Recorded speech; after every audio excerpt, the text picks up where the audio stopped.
Where your treasure is, there will your heart be also. God has hidden unlimited treasures in His Word. Every time we open it, we can discover a new treasure, or admire an old one. What will we find today? Let's dig in. Here's Carla Early with Treasure Hunt in the Word. My son David has been trying to teach me how to do all the technological stuff that goes into making this podcast. He's so patient. He explains everything as thoroughly as he can, and then helps me step by step to muddle through some part of it. This week I'm learning how to send out the emails. When I finished that, I told him, "Don't teach me anymore right now. My brain can't handle it." At this point, we'll just have to wait and see next Sunday if I learned what I was supposed to learn this week. I think that's how it is with God sometimes. There's so much He wants to teach us, so much wisdom and knowledge that He wants to impart to us, so much of Himself that He wants us to experience. But He knows the size of our brains. After all, He did make them. He knows we can't process a whole lot of information at one time. So He gives it to us in small doses, a little here, a little there, so He doesn't overwhelm us. Like David did for me today, he taught me something and then let me apply it. Sometimes we may listen to a sermon and one little nugget sticks out. We can mull over it, think about how to apply it to our lives, or maybe there's something that you find in your morning devotional or even this podcast that sticks with you, and He reminds you about it throughout the day and shows you how to apply it. Sometimes it's a concept that God bombards you with, first in a sermon, then in a comment from a friend, then in your Bible reading, then in something on a Christian radio station you listen to. And when God repeats Himself, you know you'd better pay attention. When that happens to me, it's like Jesus is saying, "Verily, verily, I say unto you, Carla Lynn." Little by little, God teaches us, grows us, and prepares us. If He tried to do it all at once, we'd be on overload.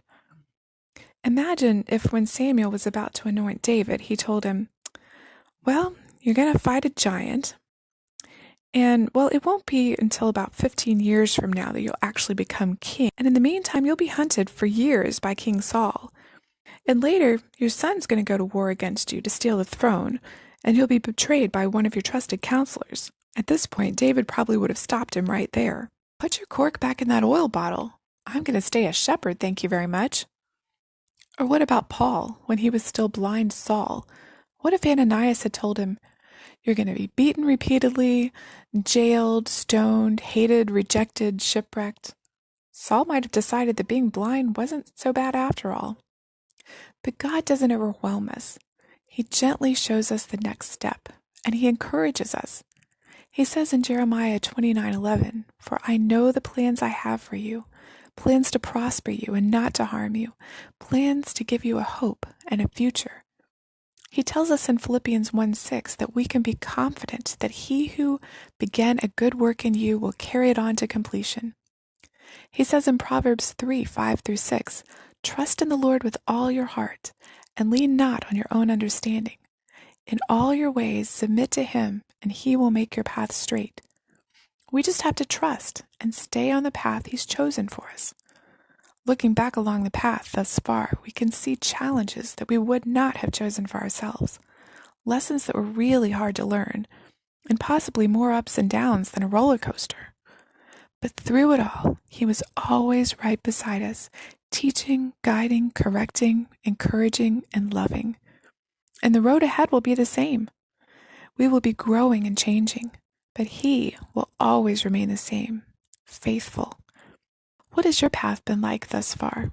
I'd love to hear your story because I know it'll be a story of God's faithfulness.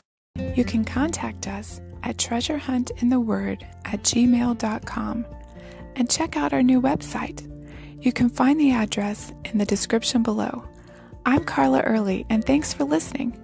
And remember, where your treasure is, there will your heart be also.